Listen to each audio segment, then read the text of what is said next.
Jian Biek is a PhD candidate in public policy at the University of Oxford. Previously, she was a research fellow at the Belfer Center for Science and International Affairs at Harvard University, where she wrote North Korea's Hidden Revolution, How the Information Underground is Transforming a Closed Society. Her book will be published by Yale University Press this month in November 2016. She has worked at Google, where among other roles, she served as Google Ideas North Korean expert. She received her bachelor's degree in government and master's degree in public policy from Harvard. You can visit her online at www.jianbiek.com. And with that, I will now pass full controls over to Jian, and she'll begin her presentation. Great. So take a good look at these images.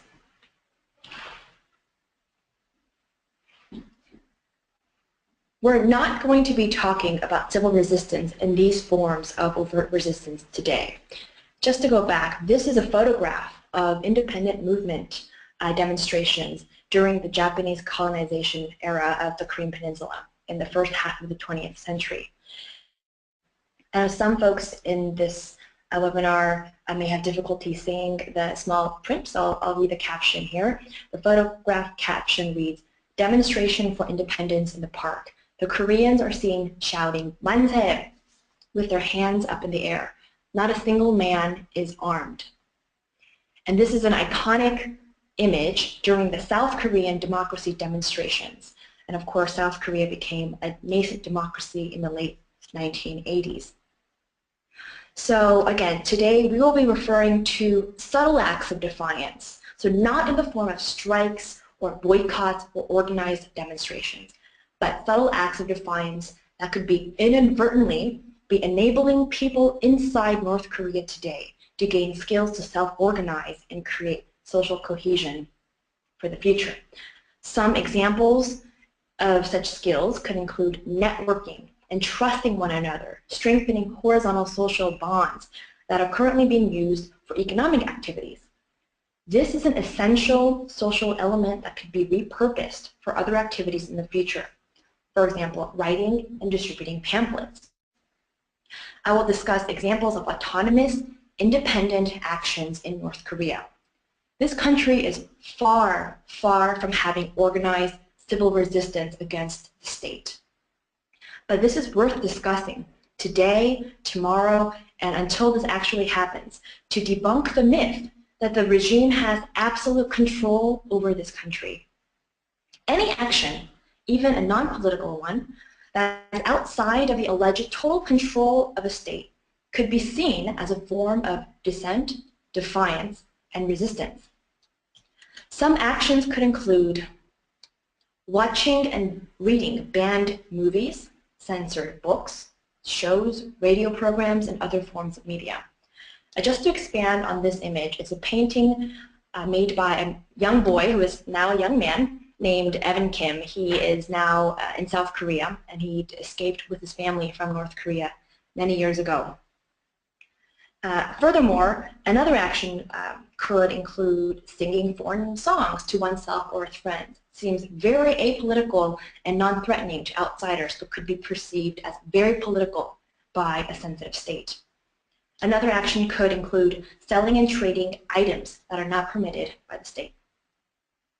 Most dissent activities seem apolitical, but in fact they can be considered as extremely political by the government, given the possible impact on the minds of people and their natural contradiction with the philosophy of total control. Just to iterate, we will be discussing defiance as dissent, not overt civil resistance. Although outright civil organized resistance does not exist to our knowledge inside North Korea, I will refer to acts of defiance and non-violent subversion aimed at two primary functions. First, survival through economic means that is outside of the state's control. And second is accessing censored information that entertains, educates, and serves people's interest. I would like to note that North Korea does have a history of isolated instances of failed assassination attempts, coups, riots, fights, and disagreement with local authorities. These are just a few examples of a much larger, much longer list that is publicly available for anybody interested. We're not going to go into details, but we'll just quickly go through some. The 1987 political prison camp rebellion occurred in the Unzong camp, which is now closed, where an estimated 5,000 prisoners were killed in one day. The 1992 Frunze affair, what is now known as the Frunze affair, was a failed military coup. In 1995, a similar failed military coup took place. And the 2004 Wonchon train station explosion, which is now widely believed to be an assassination attempt on Kim Jong-il, the previous leader. This information is all available online. We can only surmise what the intentions were, but it is widely believed that this is the case. Furthermore, there have been crackdowns on markets, street markets, which then prompt graffiti and pamphlets to circulate internally inside the country in different small locales, criticizing local governments and local authority. And also there have been instances of defaced statues of Kim leaders and anti-government graffiti on abandoned buildings. These events do not comprise a history of non-violent resistance. But these isolated examples are important to point out to debunk the myth that resistance or rebellion or displeasure never occurred in North Korea's history. This has happened. If there is space and opportunity for violent resistance or attempted violent resistance, this means that there is even more space and more opportunity for nonviolent resistance actions that involves more people and greater diversity of actions than armed actions. The regime has redundant systems to prevent resistance and clamp down on any form of these type of actions. The regime seeks total control of all aspects of individual and collective life. And this is what we often hear in the media and news and reports, and this is true. Some ways they do this are implementing redundant surveillance and monitoring systems across the state. Also, self-criticism sessions that start in grade school for young at the age of first or second grade. Young North Korean children start self-criticism sessions to keep themselves psychologically in line with the state's goals and teachings. Also, songbun. This is a socio-political classification system that aligns everybody into three major categories, which are they're broken down into 51 larger categories based on his or her perceived loyalty to the state. And depending on what class a citizen is assigned to, it really does dictate every aspect of one's life and future prospects. In terms of deterrence, there are 5 different types of political prison camps and detention centers across the state. So this is a map. It has 2 different types of camps that are in the country. So there's a 교화소 and the 관리소. And this particular map is from the UN Commission of Inquiry, a North Korea human rights report that was published in spring of 2014. It's online, it's very readable, and I encourage anyone who is interested to read this after this session. And so this has 2 different types of camps. There are 3 other types of detention centers, important to keep in mind. Also, extreme physical and psychological punishment and torture is another strong deterrent to prevent any type of resistance against the state. Guilt by association is still used in this country to prevent people from committing alleged crimes. Furthermore, usage of family members as collateral, so spies or foreign laborers, the tens of thousands of foreign laborers who are sent abroad every year, diplomats, any person who is sent with permission by the government to go abroad to work, raise money, or whatever their mission is. They have their partners and their children kept inside North Korea to prevent people who are outside the country from resisting or defecting. Furthermore, overlapping political networks and leagues are instituted to account for everyone. So there are two examples of this. One, inminban. These are neighborhood-based groups that comprise anywhere from 20 to 30, approximately 20 to 30 households to monitor everyone's lifestyle, to keep everyone kept abreast of what other people are doing in their inminban, and also to implement top-down policies at a micro level. Various leagues, youth leagues, women's league, etc., they account for people, and these leagues provide political education and to reprimand people, to keep people aligned with the state's political goals. Another way the regime attempts to or seeks to clamp down on resistance and to prevent resistance is atomization of society. This certainly has been the case from the inception of the state. Very common characteristic of a socialist system. And atomization of a state is effective because it incentivizes people in interlinked networks to be incentivized to snitch. People are punished for not turning others in, although we are seeing an erosion of this practice in parts of the country. For a more comprehensive view on how the state controls and represses its population and the general human rights situation in North Korea, definitely read the UN report that I mentioned, the COI report on human rights. There's a lot of defector memoirs, testimonies, reports that are all publicly available for us to access. Another example that this is an image that I didn't switch to earlier, but these are drawings made by survivors of political prison camps, and these were also included in that report that I just mentioned. Next is the military. So for all eligible men, they have to face about a 10-year conscription for, again, all eligible men are required to do so under extreme military control. In addition to the 10-year conscription, there are quote-unquote voluntary extensions that are sometimes implemented. So some men are serving 12, 13 years in the military, and of course some women as well. So basically young males, the demographic group of any country really, that is most likely to rebel and resist, spend their formative years in the military. There's approximately 1.3 million active personnel in a country whose total population is about 24 million people. And the last example I'll state of how the country tries to prevent resistance is defection. So, excuse me, the punishment for defection. So leaving the country without permission is punishable by death and other types of penalties. So given this brief overview of how the state controls its people and how it really tries to prevent resistance, what space could possibly exist for defiance? Anything that a totalitarian government fails to control amounts to potential dissent. Independent economic activities may seemingly not look like an act of political defiance, and it may not be.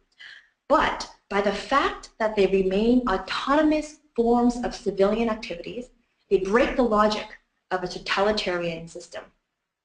They are its antithesis, and in and of themselves are dissenting actions toward totalitarian control. People have become more inclined to be involved and take risks in smuggling goods and consuming sensitive information and so forth, and we'll get to those shortly. And although limited, spaces for defiance does exist. Even in the countries with most repressive regimes, which of course includes North Korea, there are spaces for citizens to participate in actions that the government does not sanction. This is because at the most fundamental level, all people, have desire to survive. Even in very repressive environments, people will break the rules so that they can keep themselves and their families alive. Currently, the majority of North Korea's population depends on private market activity. So essentially a lot of trade with Chinese and each other to make money and support their households.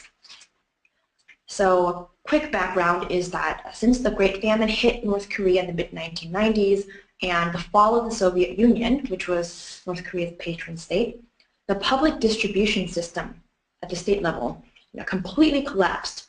And in turn, people were forced to turn to themselves and each other to stay alive. And during this horrific period, an estimated 800,000 people or more died from starvation and the effects of starvation. This time got really gruesome, and there's a lot of information out there. But during this period is when people, out of necessity, started to create small markets. It essentially became native capitalists. So-Kil Park, he's the director of research at Liberty, North Korea, and he often speaks of this term and the phenomenon of North Koreans becoming native capitalists out of sheer survival and necessity to survive. So, to survive, people have developed informal economic lifelines that exist parallel to the official yet non-functioning communist distribution system. And I think this is a really important point to underscore. These are existing in parallel to the official state's non-functioning distribution system. Although elements of many markets have become somewhat semi-recognized, so a lot of stalls are being taxed, these parallel economic networks are outside the government's total control zone. Over the years, such small markets evolved into somewhat sophisticated and large-scale markets that look something like this today. There's a North Korean saying, or maybe among North Korean defectors, many will say that, quote, you can find everything, perhaps except for a cat's horn, on the North Korean market. And the punchline there being that cats don't have horns, so essentially you can really find anything on the North Korean market. Depending on what data set you refer to, there's approximately 380 to about 730 markets of this size, hundreds, if not over 1,000 stalls per market across the country. And of course, there are many more markets that are smaller in size. So to survive, people participate in independent economic activities. And this is the space that exists. There are several relevant implications of this phenomenon in our discussion today.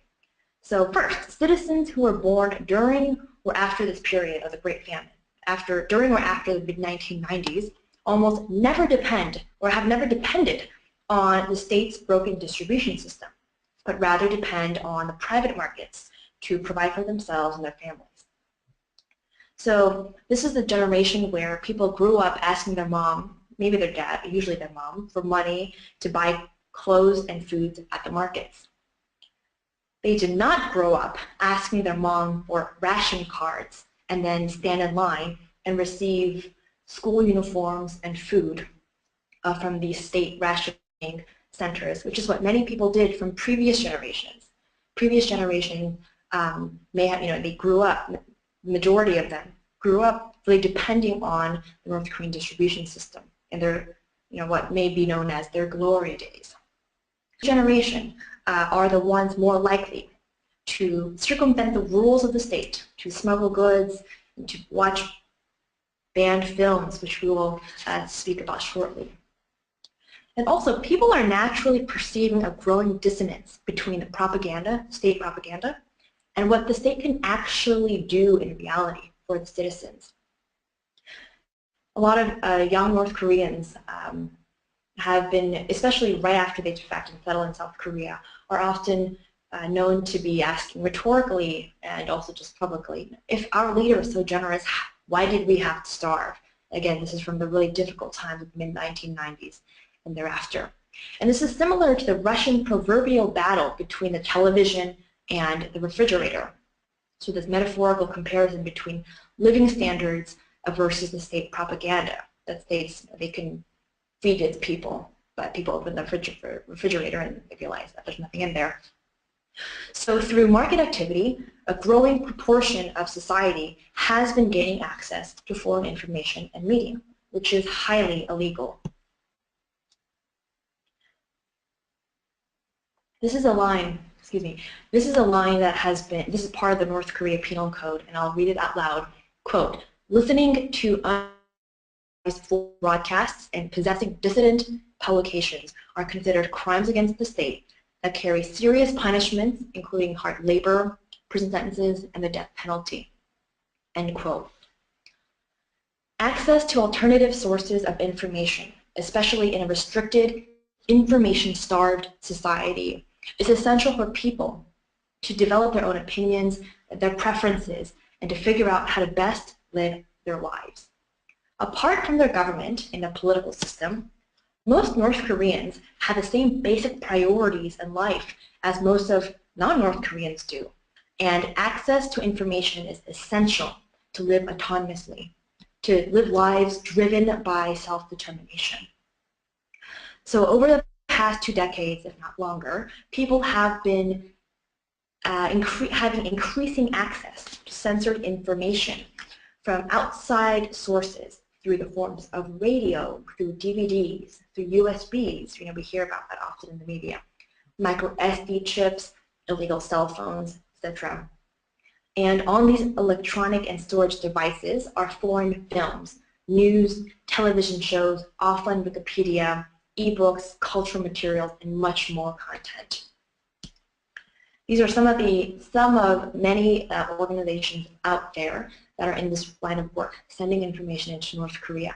Many of them, maybe most of them, are led by former North Korean citizens who have defected, and many of them used to hold elite positions inside the country in the military and also in political positions.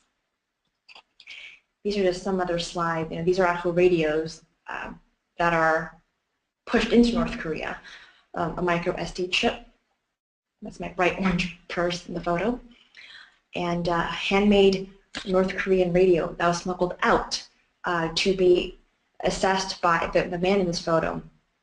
Is a former North Korean electrician, and wanted to figure out how he could maybe optimize the making of this, basically reverse engineer it and reconstruct it, and maybe send in tips on how to better construct homemade radios inside the country.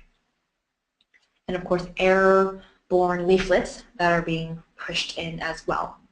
So this has been happening. People are taking risks, spending the money to consume, circulate, and watch and listen to foreign information. That's very antithetical to what they've been listening and hearing since birth from their state.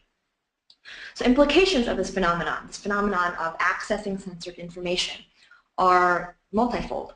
So increasing numbers of citizens are starting to doubt state propaganda, or have been for a long time, losing faith in the leader and the state, because there is such a stark difference between what they are hearing about in the outside world and what they hear from their state TV or state radio. And also growing, more and more people are growing increasingly curious at the outside world and are imitating foreign trends, fashion, and people imitating South Koreans' more, quote unquote, more elegant Seoul-style Korean language and behavior they see in foreign media. This is a quote from my book, that's the front cover, and this was shared with me by a girl I'll call Hayoung, and she's from the city of Busan in North Korea. I'll quickly read this. It says, this is quote, hair dyeing was not allowed, but some kids with money who were also considered more enlightened would get their hair slightly dyed somewhere. When those students got caught during dress code checks at school, they would lie and say that their hair was naturally yellow because they used to be malnourished. Teachers would sometimes believe this and let their students off the hook, since hair discoloration from severe malnutrition was common, especially during the 1990s, end quote. Another implication of this phenomenon is that people are trusting one another more and banding together to watch things together, to conduct business at a larger scale. And this is weakening the walls to atomize people. This is weakening the walls that have been created to atomize people. People are trusting one another more, and I can't emphasize the importance of this inside North Korea and other closed societies. I'm going to change the slide back as I continue to talk. Also, Another implication is the explosion of corruption and bribes that local authorities take to turn a blind eye when they catch people watching foreign media. This is important because it's facilitating people's ability to watch illegal media. And oftentimes the authorities themselves, after they confiscate material, will watch it themselves, watch and listen to foreign content. Another implication, a relevant implication, is that the risk-taking threshold is increasing, especially among young people. And this increased risk threshold is transferring to other parts of life. So people are breaking the rules, they're not snitching on each other out of self-interest. It's not necessarily out of altruism or goodwill, it's out of self-interest. If you don't tell on me, I don't tell on you, which means we can both do what we need to do to conduct business, to watch what we want, and do whatever we need to do to survive. Small examples could include young people breaking dress code and decorum rules. Remember, North Korea's there's a lot of Confucian values inside the society. So young people wearing outfits that are not allowed, or haircuts, getting haircuts or hairstyles that are not allowed by the state, trying out slang from other countries, or testing out risque courtship practices that they may have seen in romance films. Also getting involved in illegal businesses like DVD running, or making and selling and trading homemade alcohol, and so forth. So these actions that we've just discussed could be analyzed and observed as constructive actions of defiance. These are alternative, informal networks that exist in parallel to official networks. We discussed this briefly before. So again, there are alternative informal networks that exist in parallel to official networks. So the social networks that are facilitating information dissemination and markets and so forth, these are social networks that exist outside the political leagues, outside the formal networks that the state imposes on its citizens.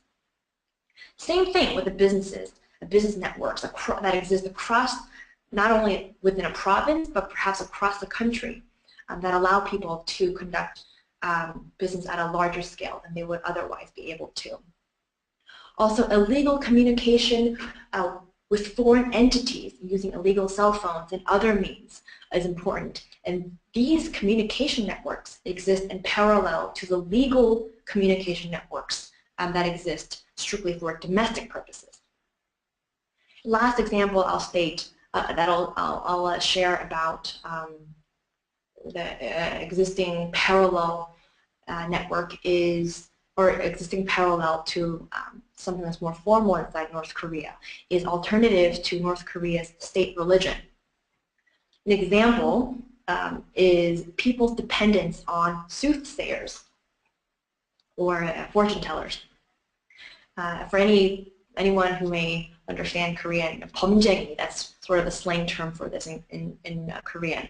So North Koreans, and they've been going to fortune tellers for years. This is not necessarily a recent phenomenon. But given the recent doomsday predictions that have been given by these soothsayers, which of course work off of a commission, authorities have been cracking down on soothsayers as well as seekers of their fortunes. So both soothsayers and people who seek them out.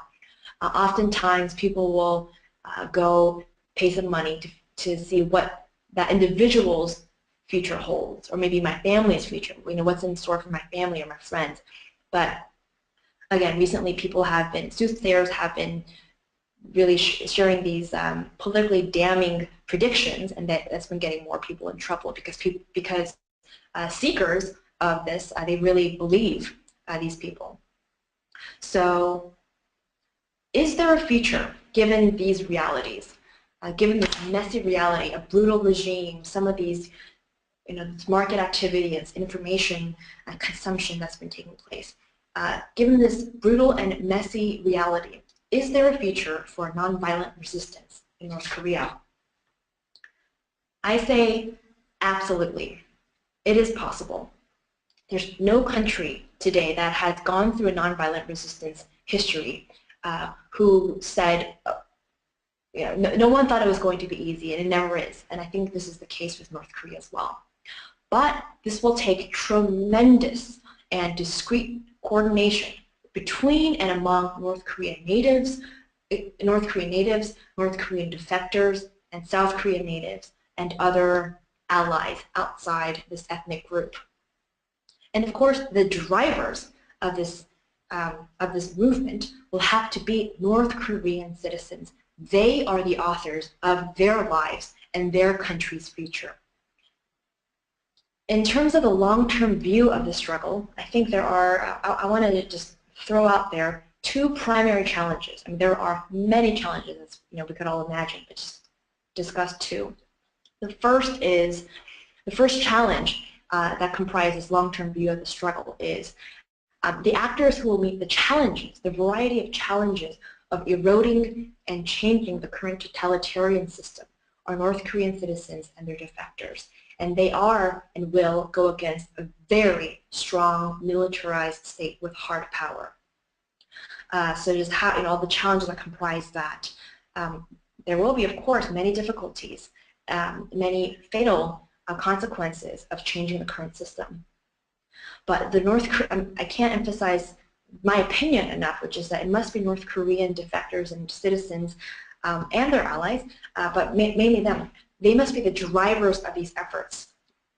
During the Japanese brutal colonization of the Korean Peninsula, 1910 to 1945, Koreans held countless demonstrations, both violent and non-violent, against the Japanese. Many of whom are now inside citizens and descendants who now live in North Korea. And then, fast forward a decade or two, student-led demonstrations inside South Korea, a newly formed South Korea, helped oust the South Korean dictator Lee Seung-man in 1960. Thereafter, South Koreans demonstrated for 2 more brutal decades until they achieved a nascent democracy in the 1980s. There is experience on this peninsula. There's experience with these people of shared ethnic and thousands of years long history. There's history and experience of going against a bigger and more brutal power, and I think this information must be shared with North Koreans inside the country today. South Koreans and North Korean defectors must be at the forefront of guiding non-violent resistance education and methods for risk-taking North Koreans inside North Korea. And there are organizations among defectors inside South Korea, including college alumni groups. So for example, Kim Il-sung University, that's the top university in North Korea. They have an alumni association inside South Korea, and this is important. There's a collective group. There's an association of North Korea's former elite that get together and discuss inside South Korea, and there are variations of this, and I think this is good. This is important to know. The second primary challenge that I think exists as we take a long-term view of this struggle is questions about how to build a liberal democratic system and how to develop conditions and institutions to sustain such a system will be important. When this totalitarian regime relents, we cannot assume that a democracy will automatically be the replacement political system. But let's hope that a democracy will supplant the current system, and it is critical that the will of the North Korean people drive its political future. One more element I think that is important to consider when thinking about the long-term view of this struggle is the role of actors, the role of many of us in this webinar today, or our friends who are interested in this. So at the macro level, I think it's important for states and other official bodies to continue pressure on North Korea, the government. Aspirations for denuclearizing this nation, or strengthening targeted sanctions on the elite, and diplomatic pressures for the North Korean government to change its domestic policies. However, the pressure for change will have to come from endogenous as well as exogenous pressures. We're seeing small social and economic changes taking place in small ways across the country, and over time, I believe this pressure will increase. And something that we can all start to do starting today is that the international community must change our perception of North Korean citizens from being sheer victims to being individuals with agency and self-determination. On a micro level, on a more tangible level, I think that non-North Korean outsiders and other potential allies, especially people who've been activists in similarly repressive environments, that role could be to provide and share guidance, educational materials, historical context, experiences, and media to South Koreans and North Korean defectors. So materials like the very well-known book written by Dr. June Sharp, and it has been translated into Korean. I actually managed a translation project for that, and it's been circulating in relevant circles. And there's absolutely a big need for strategic discussions and integrated and well-coordinated assistance, of course discreetly, to autonomous nonviolent activities that North Koreans currently engage in, and think about how to expand them. I want to close by stating that North Korea is not a monolith, nor is it in absolute control of the government, nor is the government in absolute control at all times. I hope we can collectively further this discussion, this very contentious, exciting, but very, very sensitive discussion by thinking about three questions. First is how to change a system and to bring down the immediate repression through more powerful and more forceful nonviolent actions. But also think about how to build up and sustain a democratic society in North Korea among the ruins in a post-totalitarian system. Second is how to prepare North Koreans for their future in democratization. Remember, this is their country. And third is what kind of civic engagement and civic practices among its citizens can be supported in North Korea to increase the chances for a successful democratization process after the totalitarian regime relents and evolves. I hope that this talk can play a small role in helping to shift the public narrative and the perception of North Korea from being this hopeless, impenetrable black box to being a country that is, yes, absolutely a brutal authoritarian regime, but it also comprises individual citizens, some of whom are the experts at the art of survival, who are adapting to changes in the flow of information and markets. And let's remember that North Koreans are individuals with autonomy who are able to be the authors and the drivers of a better future for themselves and their country. Somebody asks, do maps of the markets exist? I think that is a great question. I think that there are various data sets from different think tanks that have been pushed out. Many of them are actually drawn by, based on people's testimonies, or people's interviews saying, where I lived, there's a big market about X size, and many independent interviews will kind of corroborate that same existence of a market, and people have sketched this out.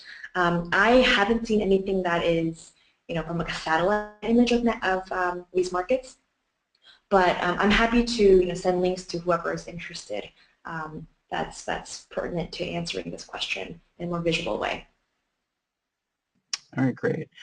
Somebody else asks, you mentioned that defectors in South Korea and others must be at the forefront of this movement.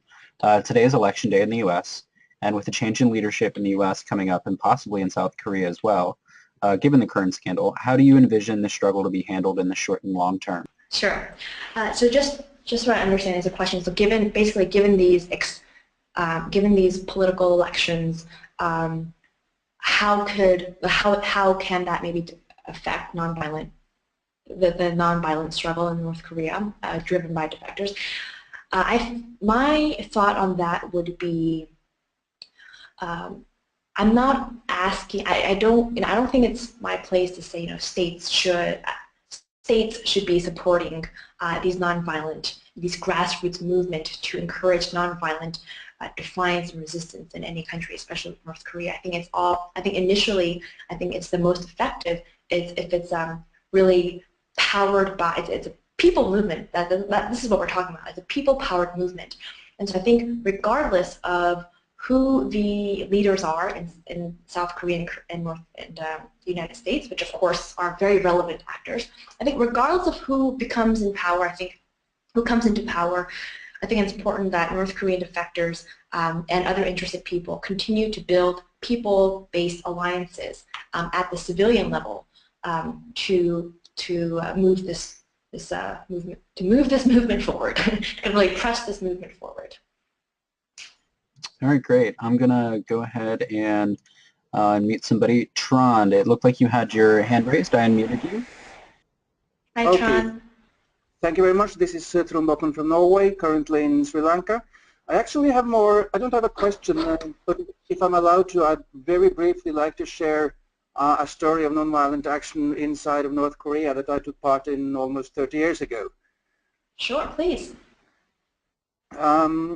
That was in 1989, and North Korea hosted the World Youth Festival, and this was just a few weeks after the massacre at the Tiananmen Square in China. And the Norwegian delegation and other delegations as well, during the opening ceremony, which was sort of like the Olympic Games opening ceremony, we had a nonviolent action. When we were parading inside the stadium, we unfurled a huge banner saying solidarity with the Chinese students in English and Korean, and marched around the stadium with that.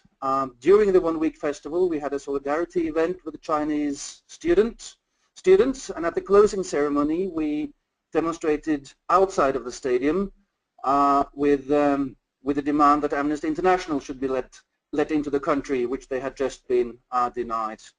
The only reaction that we experienced from the North Korean security forces at the time was that they confiscated the banner about Amnesty International at the closing ceremony. So there were no other repercussions against us. So it seems that at the time there was some space for foreigners to actually do protest inside North Korea. That may not be the case today. This was during the years of Kim Il-sung, Sure. of course. Sure, So just wanted to share that. Just wanted to share that story. If you have any comments about it, it's fine. If not, just move on to the next speaker. Thank you very much.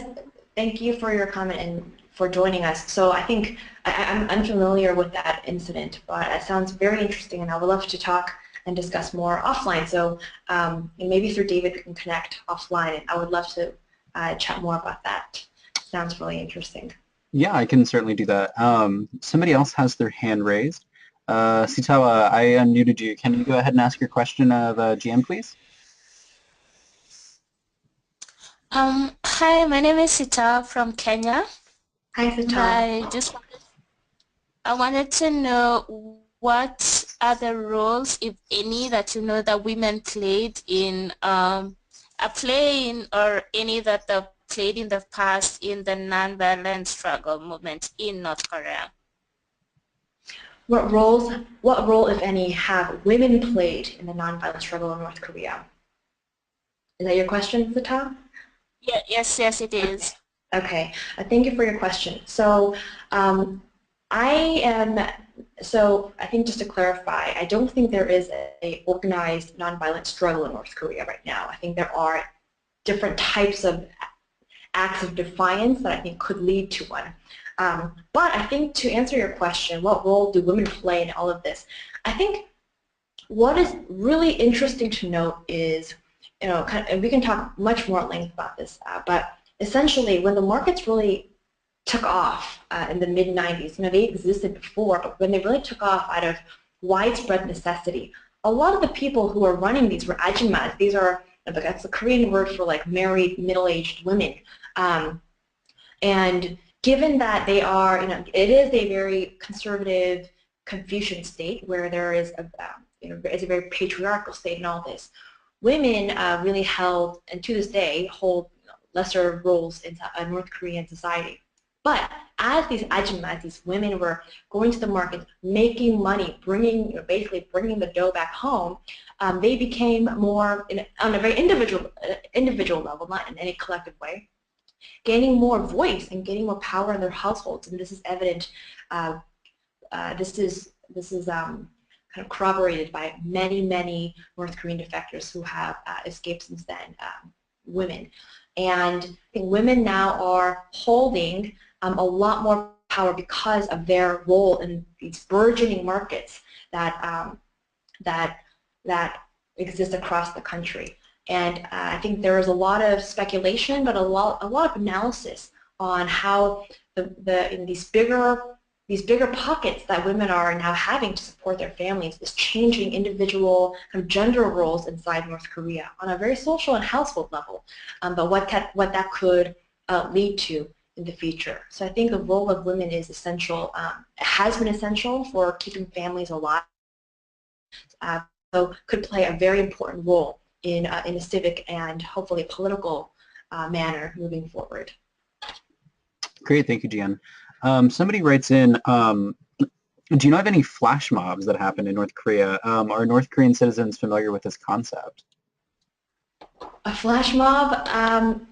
this is so funny, I just saw a flash mob in New York. People wearing pantsuits, so hopefully that could be smuggled in somehow.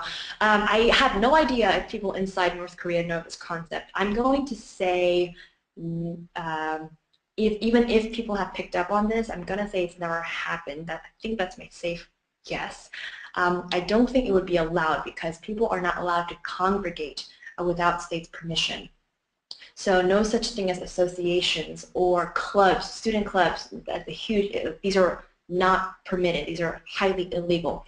Having group meetings or anything that has to do with getting a lot of bodies together without the state's permission is illegal. And so I would say that, given that reality, flash mobs where people spontaneously come together in a group to do something, even if it's as fun and joyful as a dance, would be considered illegal. But I hope that the day that there's a flash mob inside North Korea, I think would be very exciting for its people and for observers. That would probably go viral instantly. All right, this kind of plays into that response. What are any type of specific North Korean policies that have the power to keep its citizens under control? Sure. So we've went over this earlier, but I think just to iterate some of these points, I think that just from a very penal, from a punishment, like a deterrent-based perspective, if people break any type of rules, anything that has to do with association, consuming the wrong material, or being in the wrong place, traveling without travel permits, or breaking any of these rules, people are penalized, and often with fines, but very easily sent to detention centers, or if it's political in nature, this alleged crime, sent to political prison camps. And so I think the deterrent is very strong. Public executions still and do take place. So I think, and everybody knows this. Everybody knows that these nobody is immune from punishment. I mean, we saw very high-level executions take place recently, but also just throughout North Korean history. Nobody is immune from being punished, and so that policy, which basically states nobody is immune from being punished, really attempts and has kept its population in line for its entire history. But just to kind of iterate some of the other points that we've discussed, overlapping political networks, these youth leagues, women's leagues, workers' leagues that keep everybody accountable to each other is one way to just, it's a policy that keeps everybody in mind. Also, I think, the conscription, I think, in any country, the most able-bodied, the demographic that's most likely to do something with force against the state in any organized way, in any powerful way, are young men. And so taking all eligible young men and putting them in a highly, highly controlled environment in the military is one very effective policy that the government institutes to keep its population, and especially the most eligible ones to resist, under control. All right, great. Somebody asks, based on all of these things that have been happening, for example, the increasing flow of information into North Korea, the increase in risk-taking by younger generations, etc., do you have a timeline for this movement and the progress of democratization inside North Korea? What are your predictions for the next 10, 20, or 50 years?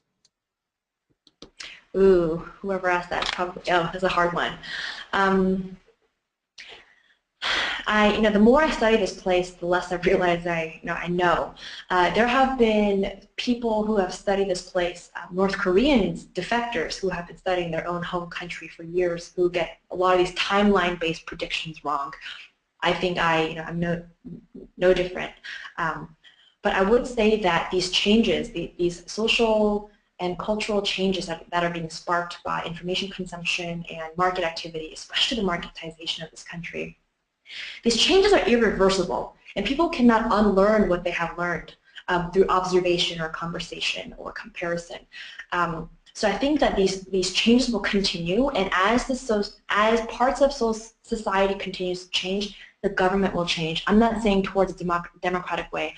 I'm saying the government, as more people, the reason why people the USBs and micro SD chips became more popular is because the government was becoming very privy to people watching foreign DVDs and created these very effective ways to catch people. And so people, it's a constant cat and mouse game. People then turn to USBs because they're easier to conceal. And now the North Korean government is, they've rolled out over a year ago or so an operating system that essentially watermarks everyone's files on their computers, and so they're becoming even smarter in how to control and surveil people. So the government knows these changes are taking place, and they're going to try to keep up with citizens. And so I think that is the scary part, because they're learning from other closed societies' political systems. And so because the government is under very closed doors, are evolving their policies to keep up with its changing citizenry, I think it's almost impossible to put a timeline on any effective domestic change. But who knew? Who knew that South Korea was going to be a democracy in the late 1980s? And all these, who knew the Soviet Union was going to fall that quickly? Many people will say they knew, but I mean, many others will argue otherwise. And so that may be an unsatisfying answer, but I think that it's important to know that the government is trying its best to keep up with the citizens' changes, to continue the repressive, to sustain this repressive reality. So I'm going to try to skirt from that question and say I think it's difficult to place a timeline, but I do think that we will see a regime evolution within our lifetime. That I will state. Somebody asks, what are visible impacts that you see of North Koreans gaining access to alternative sources of information? Do you have any specific stories or examples to illustrate that impact? So, do I have specific stories to illustrate visible changes in people based on foreign information? I mean, with anything, I think it's really hard to draw very specific causal cases, but I think general observations that hopefully is from consumption of foreign information is what's being sold in the markets. That could be seen, that footage and observation, that stuff is smuggled out through very small news organizations. And it's, seeing young North Korean girls running around trying to find scarves or clothes, secondhand clothes sent in from China, usually China, but could be elsewhere, and trying to find clothes and scarves that look very similar to what's the hottest thing in South Korean dramas at that time. I think it's one kind of example. And I will share with you a funny example. I think it's kind of amusing, where this young woman, I recently met her in New York, and I think some of the so some of the participants may know her, but I won't use her name. I'll just call her Eunice. So Eunice, North Korean defector, and she did not go to school after, I think, high school. She just wanted to work on the markets and make some money, and she really wanted to exploit. She saw an opportunity. This native capitalist saw this opportunity with girls running to the markets and wanting to buy whatever was the hottest thing in South Korean dramas. So what she did was, figure out what, she tried to get ahead of the game and find these closed markets. And then she said she found a friend, this relatively tall, very, according to her, very good-looking friend with this nice body or whatever. These are her words. And she would have this friend wear these different outfits and just walk up and down the markets every day, 10, 12 times a day. To basically, so she turned her friend into a little model for her marketplace so that other girls can see and come to her stall. Well, where did you get that outfit? Oh, I got it from, Eunice's stall. And the girls would then run to her stall and try to find the outfits that was seen on this makeshift human model walking up and down this North Korean market. And so I think it's a pretty humorous anecdote, but I think what that illustrates, there's so many ways we can unpack this particular anecdote, but essentially people are, these markets are operating as very much according to business and basic business principles that we are all familiar with, or most of us may be familiar with. Trying to decrease costs, increase profits, maximize ROI. And a lot of these things are driven by what people are observing from foreign media and content.